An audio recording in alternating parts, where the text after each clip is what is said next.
저는 어릴 때 좀 부유한 가정에서 자랐어요. 우리나라가 그렇게 경제적으로 여유 있지 않은 상황이었음에도 감사하게도 저는 좀 부유한 가정의 막내딸로 태어났어요.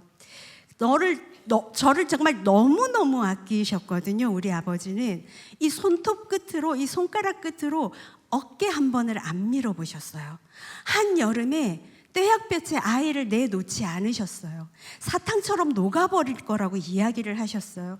그렇게 저를 사랑하고 예뻐하셨던 아버지가 제가 5살이 되던 해에 정수가 일주일에 한 번은 누구에겐가 고맙다는 말을 듣고 와야 밥을 주겠다라고 하시는 거예요. 그렇게 아버지에게 배운 누군가를 위해서 시간을 헌신하고 나를 나누고 내 마음을 나누고 행동하고 고맙다는 이야기를 듣는 그 삶이 제 삶의 일부가 됐어요. 아버지는 저에게 돈을 유산으로 주신 게 아니라 삶을 유산으로 주셨습니다. 그런 아버지 밑에서 이제 성장을 하다 보니까 저도 제 자녀에게 똑같이 양육을 했어요. 결혼을 했어요. 제 딸과 함께 매주 자원봉사를 하기 시작을 했어요. 집 근처에 있던 이제 보육원에서 기저귀도 빨아서 개고 아이들도 같이 놀아주고 목욕도 시키는 봉사활동을 일주일에 한 번씩 했는데 98년 1월쯤 됐었을 거예요. 굉장히 추웠어요. 그때 우리 아기들이 모여 사는 집에 후문에서 커다란 이불에 쌓인 아기가 발견이 됐다고 안내방송이 나오는 거예요. 그래서 자원봉사자들하고 의사 선생님이랑 이렇게 우르르 갔어요. 간호사 선생님이랑 가서 이렇게 아이를 안고 오는데 엄청 우는 거예요. 그 아이가 빽빽 울다가 사람들의 목소리도 이제 자글자글 들리고 좀 따뜻하고 온기가 느껴지는 곳에 들어오니까 눈을 말똥말똥 뜨고 있는데 너무 귀여운 거예요. 그래서 아기를 씻기려고 안고 포대기를 열었는데 두 다리가 없었어요. 오른손가락 3개가 없었어요. 그런데도 저는 그 아이가 그렇게 예뻤어요. 너무너무 예뻤어요. 그 아이에게 없는 것보다 그 아이가 가지고 있는 게 훨씬 더 크게 느껴졌어요. 그 아이가 가지고 있는 장애보다 그 아이가 가지고 있을 장점이 훨씬 더 많이 보였어요. 그렇게 그 아이는 제 가슴에 집을 짓기 시작했습니다. 우리 딸은 그 아이를 만났을 때 너무 예쁘다는 거예요. 엄마 얘 너무 예쁘지 않아? 진짜 예쁘지. 장애가 있어서 조금 그렇긴 하지만 그래도 너무 예뻐. 나도 처음에 이 아이를 봤을 땐 좀 놀랐는데 지금은 괜찮아. 그렇게 이 아이를 만나러 가기 시작한 게 일주일에 1번에서 2번이 됐고 일주일에 3번이 됐어요. 이 아이는 돌이 지났어요. 1년쯤 지났을 때 제 딸이 이렇게 말을 하는 거예요. 엄마, 나는 엄마한테 8년 동안 사랑을 받았잖아. 그러니까 엄마가 8년 동안 이 아이를 사랑해주면 어때? 내가 양보할게. 엄마, 우리 이 아이를 입양하자. 우리가 아니면 이 아이에게 가족이 되어줄 사람이 없을 것 같아. 그러니까 우리 이 아이를 입양하자. 그래서 제 딸에게 얘기해 줬어요. 은하야, 장애를 가지고 있는 사람과 같이 산다는 건 조금 어려운 일이 있을 수도 있어. 네가 생각하는 사랑만으로 같이 사라지는 건 아니야. 우리가 견뎌야 하고 겪어야 하고 참아야 하는 일들이 많을 수 있어. 우리 그거 한번 적어볼까? 어떤 일이 우리 앞에 생길지 우리 미리 한번 적어보자. 그래서 스케치북을 이렇게 놓고 우리에게 앞으로 닥칠 수 있는, 예상할 수 있는 일들을 다 썼어요. 그 스케치북 한 권이 다 넘어갔어요. 그리고 다시 처음부터 보기 시작했어요. 우리가 이걸 견딜 수 있을까? 동그라미. 우리가 이걸 견딜 수 있을까? 아니, 아직은. 그럼 가위표. 또 동그라미. 그렇게 한 권을 동그라미 가위표를 다 색칠했어요. 그리고 처음부터 다시 봤어요. 이제는 우리가 이걸 견딜 수 있을까? 응. 이건 견딜 수 있을까? 응. 그렇게 동그라미의 개수가 훨씬 더 많아진 어느 날 하나님한테 기도했어요. 하나님, 제가 이런 마음이 듭니다. 하나님, 제가 이 아이의 엄마가 되고 싶습니다. 하나님, 근데 저는 배운 게 없습니다. 가진 게 없습니다. 할 줄 아는 것도 없습니다. 건강하지도 않습니다. 그런데 제가 이 아이를 낳고 싶습니다. 하나님, 제가 이 아이의 엄마가 되고 싶습니다. 이 아이에게 지혜를 알려줄 수 있는 엄마가 되게 해주세요. 이 아이의 엄마가 되는 걸 허락해 주세요. 주변에 그 이야기를 알렸어요. 미쳤냐? 제일 많이 들었던 이야기였어요. 왜 네 무덤 네가 팔려고 하니? 시댁은 물론이고 남편도 반대했고 가까운 지인들, 친구들, 동료들 모두 반대했어요. 교회 식구들도 다 반대했어요. 우리 아이를 낳는 걸 찬성한 사람은 제 딸과 제 아버지밖에 없었어요. 제 딸과 많은 이야기를 했어요. 제 딸은 아빠 대신 동생을 선택하기로 했어요. 그래서 저는 이혼하게 됐습니다. 우리는 새 식구가 됐어요. 그때부터 제 아들의 이름은 세진이가 됐습니다. 우리는 씩씩해지기로 했어요. 아빠가 없는 삶이 좀 힘들 수는 있겠지만 씩씩하고 서로 사랑하고 서로 믿고 의지한다면 충분히 우리끼리 잘 살 수 있다고 생각을 했어요. 고난은 지금부터 시작이었어요. 직장에서 잘렸어요. 우리 아들은 두 다리와 오른손이 없이 태어났기 때문에 수술을 많이 해야 했어요. 그렇게 수술을 하고 재활치료를 하는 동안 1년에 몇 개월씩 휴가와 휴직을 써야 되는데 더 이상 휴가와 휴직을 줄 수 없으니까 회사를 그만두는 게 어떻겠냐고 권고사직을 당했어요. 고민하다가 저는 밤에 일을 하는 걸 선택했어요. 전 밤에 대리운전했습니다. 술 취한 남자들한테 머리 맞아가면서 대리운전하고 시간이 좀 남으면 세차장에서 차를 닦아주는 일을 하다가 넘어져서 다리가 부러지는 경우도 허다했어요. 겨울에는 얼음이 굉장히 미끄러웠거든요. 그리고 주말에는 다른 아이를 봐주는 베이비시터를 하면서 3명이서 똘똘똘 뭉쳐서 살았습니다. 제 딸은요, 8년 동안 동생을 위해 양보하겠다는 제 딸은요, 정말 8년 동안 자기 자신의 존재는 없이 자신의 동생만을 위해서 살았어요. 8살짜리가 2살짜리 동생을 업고 학교에 가기도 했고요. 제가 새벽에 세차장에서 일을 하다가 여기 좀 덜 닦였잖아요. 그럼 그거 닦느라고 좀 늦어요. 그럼 집에를 좀 늦게 오면 제 딸이 동생을 집에 혼자 둘 수가 없어서 포대기를 업고 학교에 간 적도 있어요. 동생이 초등학교 1학년 때 제 아들이 6학년 형아들한테 학교 폭력을 당했어요. 망치로 우리 아이의 의족을 다 깨버린 거예요. 피가 철철 났어요.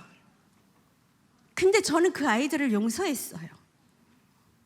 얘들아, 너희는 나빠서 그런 게 아니라 몰라서 그랬어. 그러니까 내 아이한테 미안하다고 얘기해줘. 그러면 너는 내 아이를 때린 죄책감에서 벗어날 수 있고 내 아이는 너를 용서할 거야. 너는 나쁜 아이가 아니야. 몰라서 그런 아이야. 그렇게 그 아이들을 용서했어요.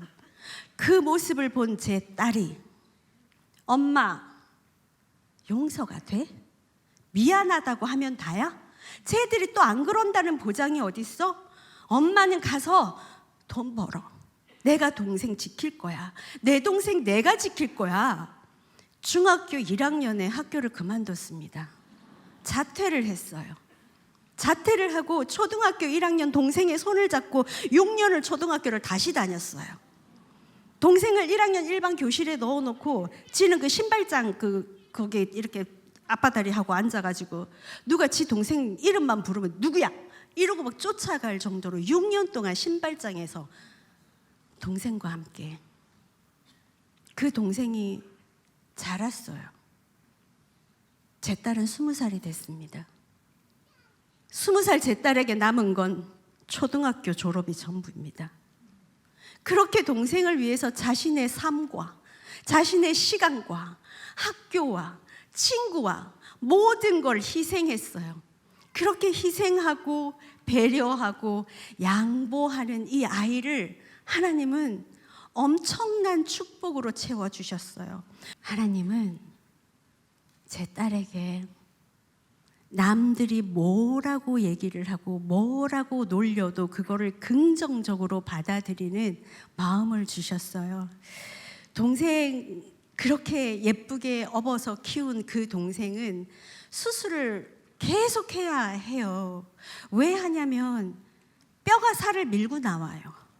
수술실에 들어가면서까지 우리 아기는 엄마에게 엄마 나 코 자고 올게. 엄마 가서 밥 먹고 와. 그게 웬 말이냐고요. 4살, 5살밖에 안 된 아기가 본인은 뼈를 깎는 수술을 하러 들어가면서 엄마의 배고픔을 걱정하는 게 그게 웬 말이냐고요. 그렇게 예쁜 마음을 가진 아이였어요.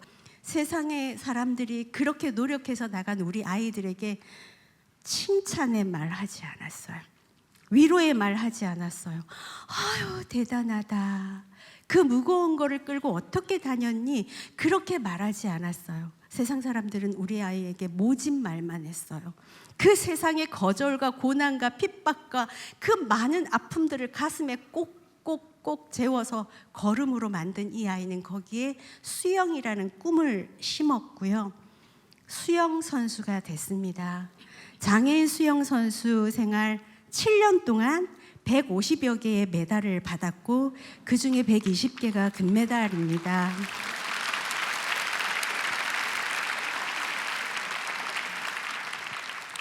받아주는 수영장이 없었어요. 어딘가는 우리를 받아주는 데가 있을 거예요. 제가 우리 애기 없고요. 이 앞을 얼마나 울고 다녔는지 아세요, 목사님? 정말 많이 울고 다녔어요. 우리 아들은 언제 여기서 수영 한번 해볼까? 어린교회 가서 도와달라고 해볼까? 그렇게 울면서 여기를 몇 년을 아이를 업고 비가 오나 눈이 오나 그 추위 속에 얼마나 걸어 다녔는지 몰라요. 그런데 우리 아이가 이곳에서 장애인 수영 선수가 아니라 일반 수영 국가대표가 됐습니다. 그렇게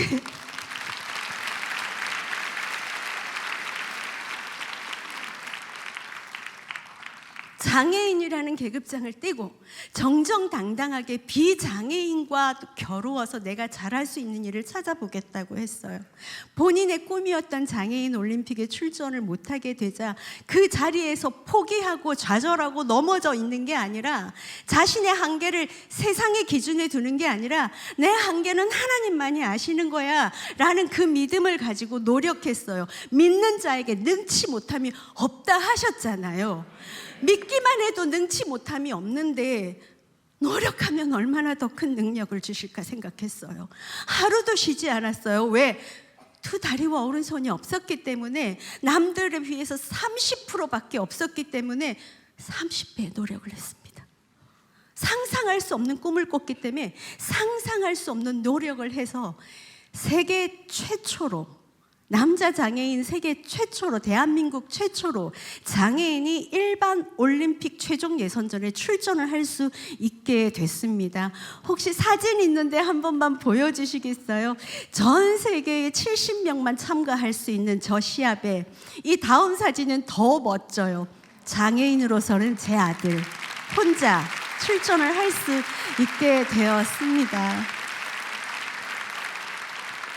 이 모든 것은 하나님께서 이 아이를 붙드심이라고 믿었습니다. 저의 기도를 들으시고 우리 아이의 기도를 들으셨다고 저는 생각합니다.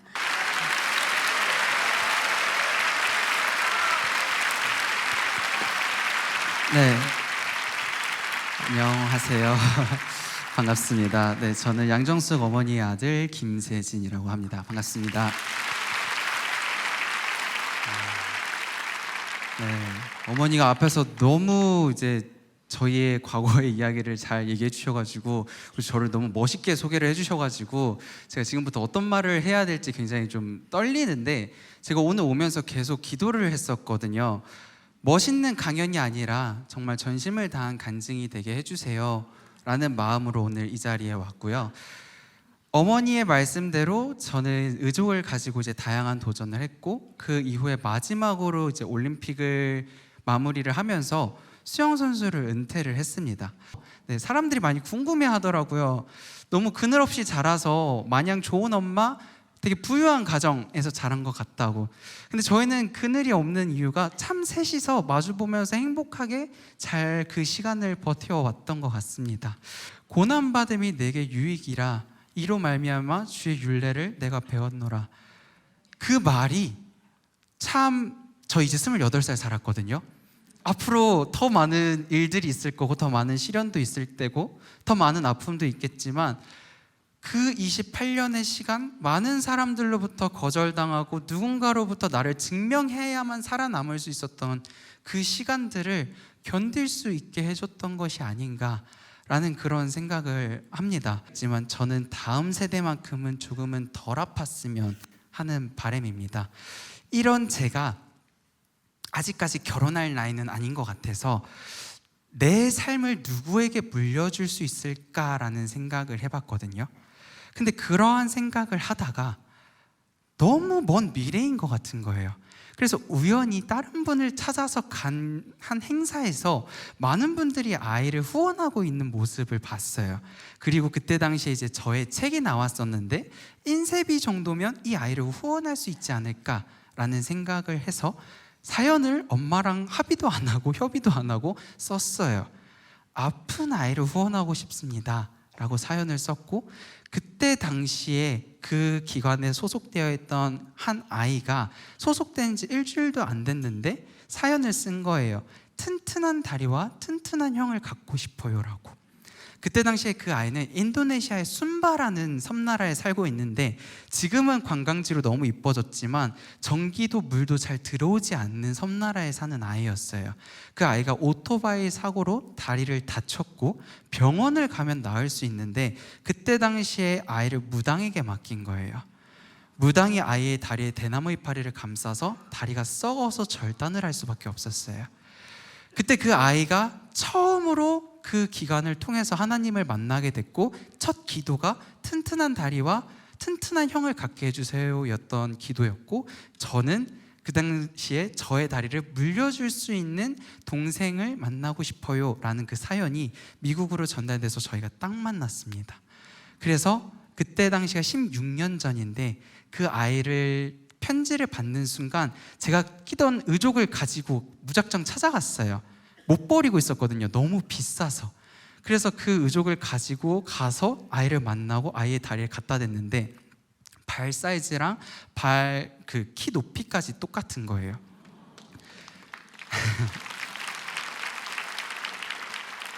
그래서 그 아이가 제가 준 의족을 끼고 다시 걷게 되었습니다.